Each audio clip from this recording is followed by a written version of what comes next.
Welcome to guidance গুরুজি। আপনাদের demand মতো আজকে আবারও নিয়ে এসেছি 6000 জিকে সিরিজের পার্ট 21। আপনারা যেমনটা জানেন এই কোশ্চেনগুলো খুবই গুরুত্বপূর্ণ। ডাব্লিউবি ডাব্লিউপিএসসি ডাব্লিউবিএসআই সহ পশ্চিমবঙ্গ এবং সেন্ট্রালের যে কোনো এক্সামে আপনি নিঃসন্দেহে এই কোশ্চেনগুলো অ্যাটেন্ড করতে পারেন।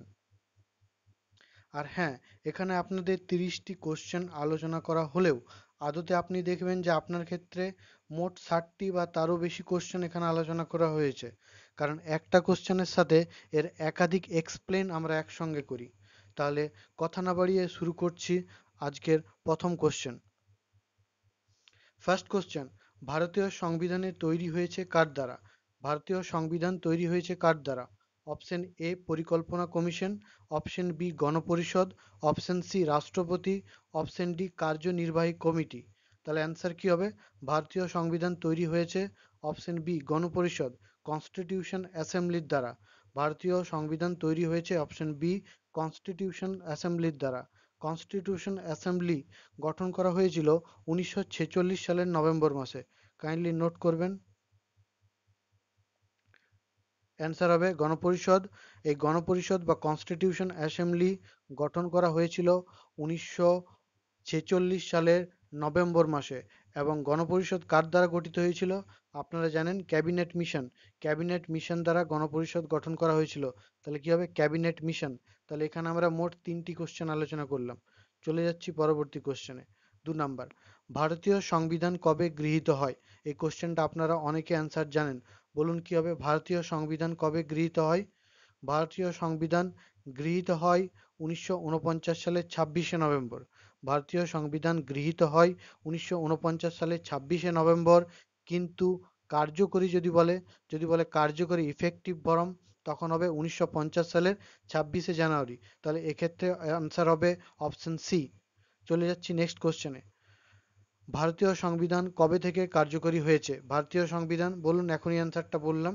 ভারতীয় সংবিধান কবে থেকে কার্যকরী হয়েছে? 1950 সালের 26শে জানুয়ারি থেকে। Option A. নেক্সট কোশ্চেন, 26শে জানুয়ারির দিনটিকে প্রজাতন্ত্র দিবস হিসেবে গ্রহণ করা হয়েছে কেন? এই কোশ্চেনটি প্রিভিয়াস ডাব্লিউবিসিএস এক্সামে একাধিকবার এসছে। কাইন্ডলি কোশ্চেনটা অ্যাটেন্ড করুন। অপশন কি হবে? অপশন এ, 1942 সালে এই দিনটিতে ভারত ছাড়ো আন্দোলন শুরু হয়েছিল বলে।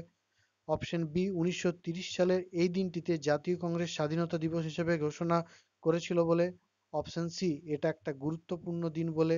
অপশন ডি, কোনোটিই না। তাহলে এটার অ্যান্সার কি হবে বলুন? এটার অ্যান্সার হবে অপশন বি, 1930 সালে এই দিনটিতে জাতীয় কংগ্রেস স্বাধীনতা দিবস হিসেবে ঘোষণা করেছিলেন। 1930 সালে মনে রাখবেন যে জাতীয় কংগ্রেসের অধিবেশন কোথায় হয়েছিল? 1930 সালে জাতীয় কংগ্রেসের অধিবেশন করাচিতে হয়েছিল। করাচি করাচিতে হয়েছিল এবং এটা সভাপতিত্ব করেছিলেন পণ্ডিত জওহরলাল নেহেরু। 1929 সালের জাতীয় কংগ্রেসের অধিবেশন সেটাও কোথায় হয়েছিল? সেটাও হয়েছিল, সরি এটা করাচি না, এটা লাহোর হবে। এক্সট্রিমলি সরি, এটার অ্যান্সার হবে লাহোর। লাহোর এবং 1929-এরটাও লাহোরে হয়েছিল এবং সেখানেও ভারতের প্রথম পূর্ণ স্বরাজ্যের দাবি গ্রহণ করা হয়েছিল। সেখানে প্রথম ভারতের পূর্ণ স্বরাজ্যের দাবি। তাহলে 1949 সালে জাতীয় কংগ্রেসের লাহোর অধিবেশনে সর্বপ্রথম পূর্ণ স্বরাজ্যের দাবি গ্রহণ করা হয়েছিল। চলে যাচ্ছি নেক্সট কোশ্চেনে। নিচের মধ্যে কোন দেশটিতে সবচেয়ে বৃহত্তম লিখিত সংবিধান রয়েছে? সবচেয়ে বৃহত্তম লিখিত সংবিধান। Option A Russia, option B British যুক্তরাজ্য, option C America, option D Bharat. তাহলে এটার অ্যান্সার কি হবে? বৃহত্তম লিখিত সংবিধান রয়েছে ভারতের। চলে যাচ্ছি নেক্সট কোশ্চেন। নিচের মধ্যে কোন দেশটিতে সর্বপ্রথম সংবিধান তৈরি হয়েছিল?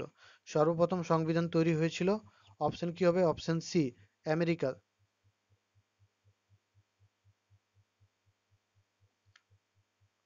আমেরিকাতে সর্বপ্রথম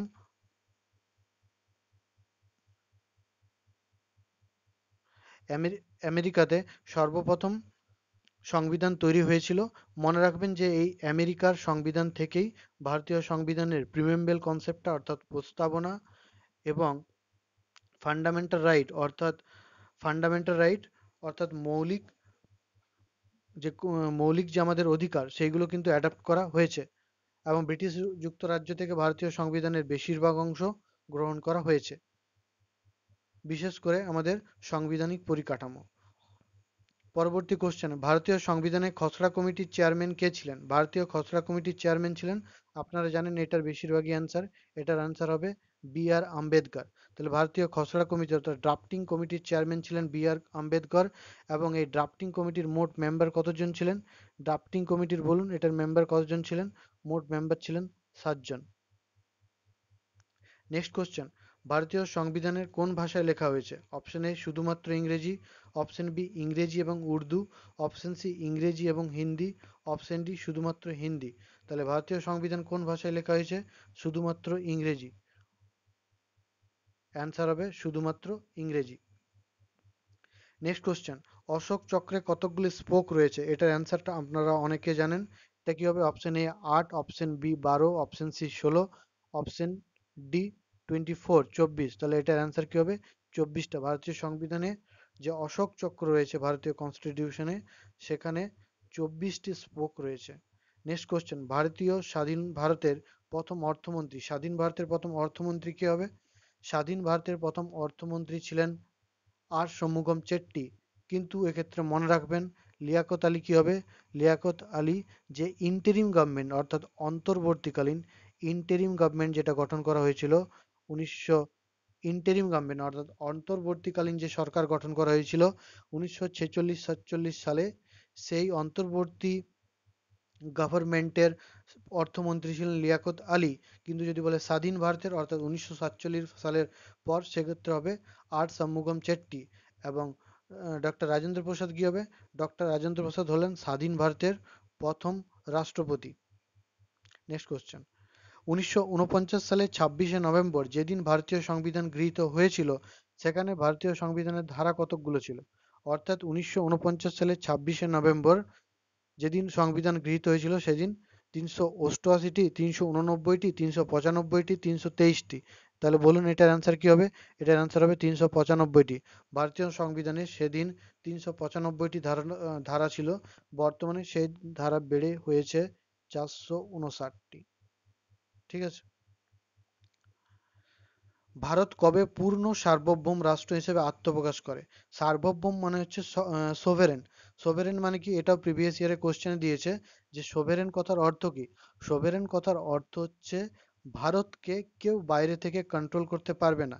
ইভেন ভারতের ভেতর থেকে বা ভারতের বাইরে কেউই ভারতকে কন্ট্রোল করতে পারবে না। ভারত সম্পূর্ণরূপে স্বাধীন এবং ভারত তার সমস্ত প্রকার ক্রিয়াকলাপ নিজের নিজের পার্লামেন্টের ডিসিশন অনুসারে সংগঠিত করবে। এটা হচ্ছে সার্বভৌমকতার প্রকৃত মানে। তো ভারত কবে পূর্ণ সার্বভৌম রাষ্ট্র হিসেবে আত্মপ্রকাশ করতে পেরেছিল? যেদিন ভারতীয় সংবিধানের কার্যকরী হয়েছিল অর্থাৎ 1950 সালের 26শে জানুয়ারি। নেক্সট কোশ্চেন, ভারতীয় সংবিধানের যুক্তরাষ্ট্রীয় পরিকাঠামো কোন সালের আইন থেকে নেওয়া হয়েছে? খুবই ইম্পর্টেন্ট কোশ্চেন, প্রিভিয়াস ইয়ার এই কোশ্চেনটা বারবার দিয়েছেন। তাহলে এটার অ্যান্সার কি হবে? ভারতীয় সংবিধানের যুক্তরাষ্ট্রীয় পরিকাঠামোর ধারণাটি কবে থেকে দেওয়া হয়েছে? এটা মনে রাখবেন 1935 সালের আইন থেকে। এবং যদি বলে দেশ, সেক্ষেত্রে হবে কানাডা। দেশ যদি বলে সেক্ষেত্রে অ্যান্সার হবে কানাডা। এবং যদি বলে আইন, তাহলে 1935 সালের আইন থেকে হয়েছিল। একটা কথা মনে রাখবেন, এই কোশ্চেনগুলো বেশিরভাগ ক্ষেত্রেই কিন্তু ডাব্লিউবিসিএস প্রিলিমস লেভেলে এসেছিল, অর্থাৎ কোশ্চেনের লেভেল কিন্তু স্ট্যান্ডার্ড।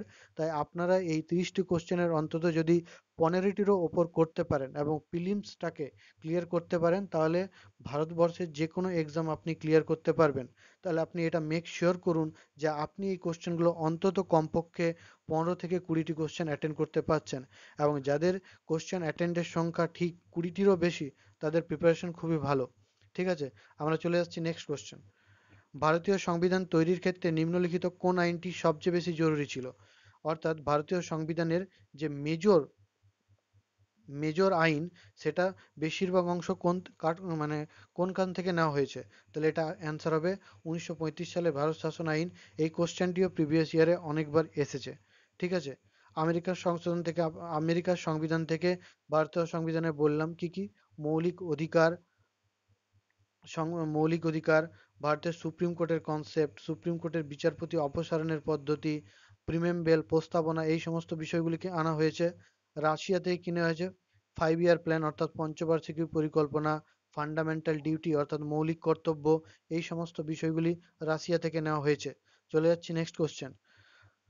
ভারতীয় সংবিধানে ভারতীয় ভূখণ্ডকে কি রূপে ব্যাখ্যা করা হয়েছে? অর্থাৎ ভারতীয় সংবিধানে ভূখণ্ডকে, এটা আর্টিকেল ওয়ানে মেনশন রয়েছে। বলুন তাহলে আর্টিকেল ওয়ানে কি মেনশন রয়েছে? আর্টিকেল ওয়ানে ভারতকে as a union of state ব্যাখ্যা করা হয়েছে। অর্থাৎ কোনো স্টেটই, কোনো রাজ্য চাইলে তা ভারতীয় ভূখণ্ড থেকে বেরিয়ে আসতে পারবে না। প্রত্যেকটা স্টেটের এটা দায়বদ্ধতা রয়েছে যে তারা বাধ্যতামূলকভাবে ভারতীয় ভূখণ্ডেরই অন্তর্গত থাকতে হবে, যেটা কনস্টিটিউশনের আর্টিকেল ওয়ানে মেনশন রয়েছে। আর্টিকেল ওয়ানে মেনশন রয়েছে। চলে যাচ্ছি নেক্সট কোশ্চেন। ভারতীয় নাগরিকদের অধিকারের ওপর যুক্তিগ্রাহ্য নিয়ন্ত্রণ আরোপ করতে কে পারেন? অর্থাৎ ভারতীয় নাগরিকদের অধিকার, নাগরিকত্ব আইন, সিটিজেনশিপ অ্যাক্ট, মনে রাখবেন এই সিটিজেনশিপ অ্যাক্ট আইনটা এসেছিল, সিটিজেনশিপ অ্যাক্ট যেটা বললাম, সিটিজেনশিপ অ্যাক্ট, এটা মনে রাখবেন 1955 সাল, ঠিক আছে। এবং এই 1955 সালের আইনে বলা হয়েছে যে ভারতীয় নাগরিকত্ব বা সিটিজেন সংক্রান্ত যে কোনো কার্যকলাপ করবেন সংসদ, অর্থাৎ ভারতীয় পার্লামেন্ট। চলে যাচ্ছি নেক্সট কোশ্চেন। ভারতীয় সংবিধানের স্থপতি কাকে বলা হয়? ভারতীয় সংবিধানের স্থপতি, এই কোশ্চেনটার আপনারা অ্যান্সার অনেকেই জানেন। এটার অ্যান্সার হবে অপশন এ, বি আর আম্বেদকর। এবং তিনি ড্রাফটিং কমিটির, অর্থাৎ ভারতীয় সংবিধানের খসড়া কমিটির চেয়ারম্যানও ছিলেন। Next question. ভারতীয় নাগরিকদের কতকগুলি মৌলিক অধিকার রয়েছে? ভারতীয় কনস্টিটিউশনে কতকগুলি অধিকার রয়েছে? তাহলে আপনারা জানেন যে ভারতীয় কনস্টিটিউশনে বর্তমানে 6টি মৌলিক অধিকার রয়েছে। টোটাল 6টি মৌলিক অধিকার, কিন্তু অরিজিনালি 7টি ছিল। অ্যান্সার হবে এক্ষেত্রে 6, অপশন ডি।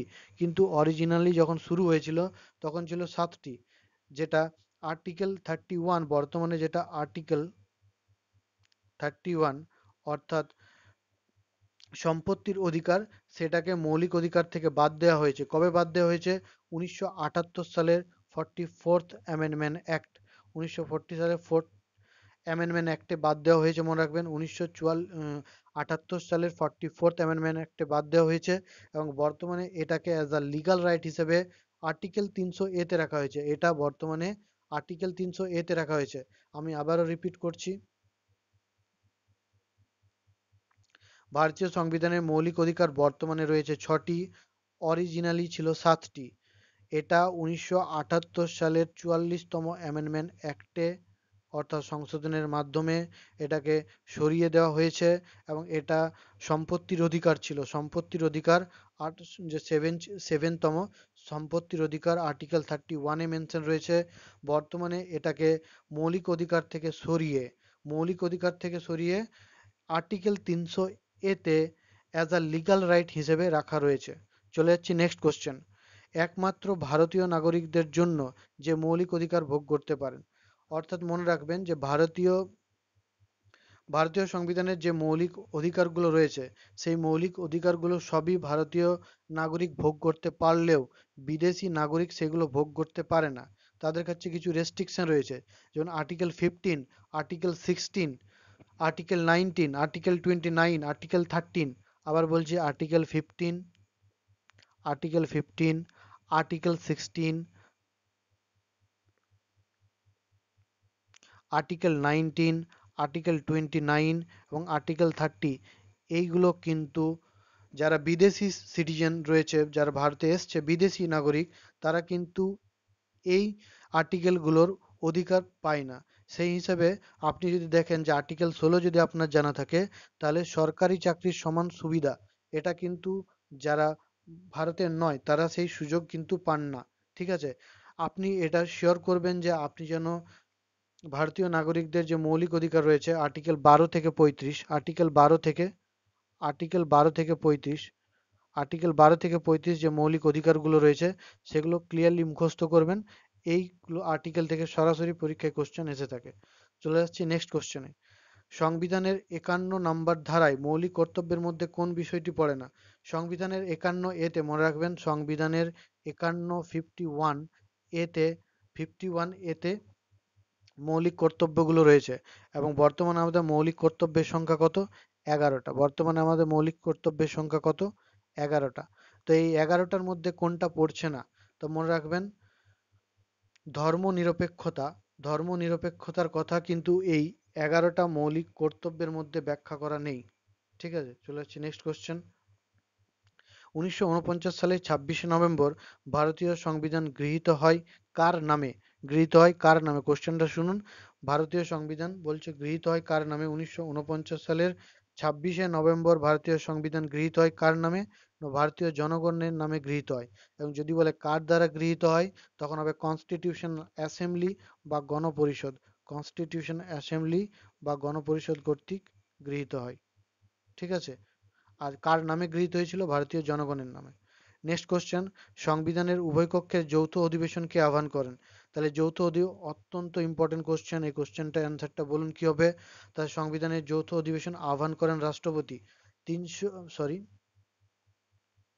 108 নম্বর আর্টিকেলে এটার মেনশন রয়েছে যে 108 নম্বর আর্টিকেল অনুসারে যদি কোনো আইন নিয়ে ডেডলক তৈরি হয়, অর্থাৎ ধরুন লোকসভায় পাস হলো বিলটি, রাজ্যসভায় পাস হচ্ছে না, বা রাজ্যসভায় পাস হয়েছে লোকসভায় পাস হচ্ছে না, অথচ আইনটি ইম্পর্টেন্ট, সেক্ষেত্রে রাষ্ট্রপতি ক্যাবিনেটের পরামর্শ অনুসারে যৌথ অধিবেশন ডাকতে পারে। এবং সেই যৌথ অধিবেশন ডাকে, এবং সেটার যদি ডাকেন তাহলে রাষ্ট্রপতি, কিন্তু ওটা প্রিসাইডেড কি হবেন? ওটা চেয়ারম্যান করেন লোকসভার স্পিকার। এবং যদি স্পিকার না থাকে, সেক্ষেত্রে এটা চেয়ারম্যান থাকে ডেপুটি স্পিকার। মনে রাখবেন, এই সংবিধানের উভয় কক্ষের যৌথ অধিবেশনের চেয়ারম্যান কখনোই ভাইস প্রেসিডেন্ট হতে পারে না, কারণ ভাইস প্রেসিডেন্ট কিন্তু কোনো আইন কক্ষের, অর্থাৎ লোকসভা বা রাজ্যসভার মেম্বার নন। ঠিক আছে, মনে রাখবেন 108 নম্বর আর্টিকেল অনুসারে 110 নম্বর আর্টিকেলে অর্থনীতি মানি বিল নিয়ে ব্যাখ্যা রয়েছে, 112তে বাজেট, এবং 117তে ফাইন্যান্স বিল নিয়ে ভারতীয় সংবিধানে ব্যাখ্যা করা রয়েছে। চলে যাচ্ছি নেক্সট কোশ্চেনে, ভারতীয় নাগরিকত্ব নষ্ট কিভাবে হতে পারে? এ, যদি কোনো নাগরিক বিদেশি নাগরিকত্ব গ্রহণ করে, একদম। যদি কোনো নাগরিক বিদেশিত্ব আইন গ্রহণ করে, তাহলে সেটা হতে পারে। অপশন বি রয়েছে, যদি ওই নাগরিক নাগরিকত্ব অস্বীকার করে, একদম। ভারতীয় নাগরিক যদি ভারতীয় নাগরিকত্বকে অস্বীকার করে, তাহলে তার নাগরিকত্ব চলে যাবে। সরকার তাকে নাগরিকত্ব থেকে বঞ্চিত করলে, তাহলে অ্যান্সার হবে সবকটি, অপশন ডি। চলছে নেক্সট কোশ্চেন, দ্বৈত নাগরিকত্বের কনসেপ্ট মনে রাখবেন। ডুয়েল সিটিজেনশিপ মানে কি? ধরুন আপনি পশ্চিমবঙ্গেরও বাসিন্দা এবং ভারতবর্ষেরও বাসিন্দা, সেক্ষেত্রে আপনার কাছে দুটো ভোটার কার্ড থাকবে, পশ্চিমবঙ্গেরও এবং ভারতবর্ষেরও। এই কনসেপ্টটা কিন্তু আমেরিকায় প্রচলিত রয়েছে, ভারতের না। ভারতে আগে আপনি ভারতের বাসিন্দা, তারপরে পশ্চিমবঙ্গের বাসিন্দা, কিন্তু আমেরিকার ক্ষেত্রে এটা নয়। আমেরিকার ক্ষেত্রে মনে রাখবেন, তাহলে আমেরিকার ক্ষেত্রে দ্বৈত নাগরিকত্ব বা ডুয়েল সিটিজেনশিপের কনসেপ্ট রয়েছে। কেশবানন্দ ভারতী মামলা কত সালে সংঘটিত হয়? কেশবানন্দ ভারতী মামলা মনে রাখবেন, কেশবানন্দ অত্যন্ত, এই কোশ্চেনটা কিন্তু পরপর 2 বছর মিসলেনিয়াসে, পিএসসি মিসলেনিয়াসে এসছে। এটা মনে রাখবেন 1973 সালে। এবং কেশবানন্দ ভারতী মামলার সাথে 368 নম্বর আর্টিকেল সম্পর্কিত রয়েছে। এখানে কি বলা হয়েছে যে ভারতীয় সংবিধান পার্লামেন্ট কর্তৃক সংশোধিত হতে পারে, কিন্তু সংবিধানের যে বেসিক স্ট্রাকচার, সেগুলোকে কিন্তু পার্লামেন্ট পাল্টাতে পারে না বা পরিবর্তন করতে পারে না। যেমন ধরুন মৌলিক কর্তব্য, মৌলিক অধিকার, সুপ্রিম কোর্টের বিচারপতির অধিকার, সুপ্রিম কোর্টের বিচারপতি নিয়োগের পদ্ধতি, প্রেসিডেন্টের ক্ষমতা, এই সমস্ত বিষয়গুলি কিন্তু পার্লামেন্ট চাইলেও সংশোধিত করতে পারবে না। নেক্সট কোশ্চেন, মৌলিক অধিকার রক্ষা করার জন্য ভারতীয় সংবিধানের কার উপর দায়িত্ব অর্পণ করেছে? মৌলিক অধিকারগুলো রক্ষা করার জন্য ভারতীয় সংবিধানে যে 12 থেকে 35 নম্বর আর্টিকেলে পার্ট থ্রি, পার্ট 3তে যে মৌলিক অধিকারের কথা বলা হয়েছে, সেখানে কার দ্বারা সুরক্ষিত হয়? সুপ্রিম কোর্ট কর্তৃক। আপনার যদি কোনো রকম ভাবে মৌলিক কর্তব্য বিঘ্নিত হয়, তাহলে আপনি আর্টিকেল 32 অনুসারে সরাসরি সুপ্রিম কোর্টে আবেদন করতে পারেন। নেক্সট কোশ্চেন, নিম্নলিখিত কোন অধিকারটিকে doctor Ambedkar claimed as a heart and soul of the Indian constitution? অর্থাৎ ভারতীয় সংবিধানের হার্ট এবং সোল হিসেবে কোন আর্টিকেলটাকে ডক্টর আম্বেদকর ব্যাখ্যা করেছেন? তাহলে এটা আর্টিকেল 32কে তিনি হার্ট অ্যান্ড সোল হিসেবে ব্যাখ্যা করেছেন। আর্টিকেল 2 হচ্ছে সাংবিধানিক প্রতিবেদনের অধিকার। অর্থাৎ আপনার যে মৌলিক অধিকার রয়েছে 12 থেকে 35 নম্বর আর্টিকেলে, সেই অধিকারগুলোর মধ্যে 32 নম্বর একটা আর্টিকেল রয়েছে, যেটা আপনার অ্যাজ আ মৌলিক অধিকার। ওই মৌলিক অধিকারে বলা হয়েছে যে আপনার কোনো রকম মৌলিক অধিকার খর্ব হলে আপনি সরাসরি সুপ্রিম কোর্ট যেতে পারেন। চলে যাচ্ছি নেক্সট কোশ্চেন। পশ্চিমবঙ্গের প্রথম মুখ্যমন্ত্রী কে ছিলেন? বলুন এটার অ্যান্সার কি হবে? পশ্চিমবঙ্গের প্রথম মুখ্যমন্ত্রী প্রফুল্লচন্দ্র ঘোষ। আর যদি বলে ভারতের প্রথম মুখ্যমন্ত্রী ছিলেন ইউপি থেকে, ইউপি থেকে ভারতের প্রথম মুখ্যমন্ত্রী ছিলেন সুচেতা কৃপালিনী। কি হবে? সুচেতা কৃপালিনী, সুচেতা কৃপালিনী। এবং যদি বলে সেকেন্ড সেকেন্ড মুখ্যমন্ত্রী কে ছিলেন? ভারতে, পশ্চিমবঙ্গের না, ভারতের। তিনি ছিলেন উড়িষ্যা থেকে, তিনি ছিলেন উড়িষ্যা থেকে নন্দিনী শতপথী। তাহলে আবার বলছি আমি, নন্দিনী শতপথী উড়িষ্যা থেকে। তাহলে এক্ষেত্রে পশ্চিমবঙ্গের যদি বলে তাহলে প্রফুল্লচন্দ্র ঘোষ। যদি বলে ভারতের প্রথম, সেক্ষেত্রে হবে ইউপির চিফ মিনিস্টার প্রথম কে হবে? সুচেতা কৃপালিনী। এবং সেকেন্ড ছিলেন উড়িষ্যা থেকে নন্দিনী শতপথী। এগুলো কিন্তু প্রিভিয়াস ইয়ারে বিভিন্ন এক্সামে এসেছেন। Next question, prevention detention act কোন অধিকারকে সংকুচিত করে? প্রিভেনশন ডিটেনশন অ্যাক্ট হচ্ছে, ধরুন আপনার প্রতি কারো পুলিশের সন্দেহ হয়েছে, সেক্ষেত্রে আপনাকে আপনার অপরাধ করার আগেই পুলিশ সন্দেহের বশবর্তী হয়ে অ্যারেস্ট করেছে, সেটা হলো প্রিভেনশন ডিটেনশন অ্যাক্ট। তাহলে এটা কোনটাকে সংকুচিত করে বলুন? স্বাধীনতার অধিকার, যেটা আর্টিকেল 21-এ মেনশন রয়েছে। আপনার আর্টিকেল 21, সেটা আপনার স্বাধীনতার অধিকারকে খর্ব করে। লাস্ট কোশ্চেন, আজকের ভিডিওর লাস্ট কোশ্চেন হচ্ছে যে ইউপিএসসি চেয়ারম্যানকে কে নিয়োগ করেন? সহজ কোশ্চেন এটা, বলুন। তাহলে ইউপিএসসি চেয়ারম্যানকে নিয়োগ করেন রাষ্ট্রপতি। আর যদি বলে পিএসসি চেয়ারম্যান, রাজ্য পিএসসি চেয়ারম্যানকে কে নিয়োগ করে? রাজ্য, তো হবে রাজ্যপাল। কিন্তু মনে রাখবেন, রাজ্যপাল কখনোই রাজ্যের পিএসসি চেয়ারম্যানকে বরখাস্ত করতে পারেন না। রাজ্যের স্টেট কমিশনের যে চেয়ারম্যান, সেটাকে শুধুমাত্র রাষ্ট্রপতিই বরখাস্ত করতে পারেন। ঠিক আছে? তাহলে আজকের ভিডিওটা এখানেই শেষ হচ্ছে। ভিডিওটি দেখার জন্য অসংখ্য ধন্যবাদ। আর হ্যাঁ, ভিডিওটি ভালো লাগলে কাইন্ডলি সাবস্ক্রাইব করুন এবং আপনার প্রিয়জনদের সাথে শেয়ার করুন, এবং ওপরের বেল বাটন ক্লিক করুন যাতে পরবর্তী ভিডিওগুলো আপনি দেখতে পান। Thank you.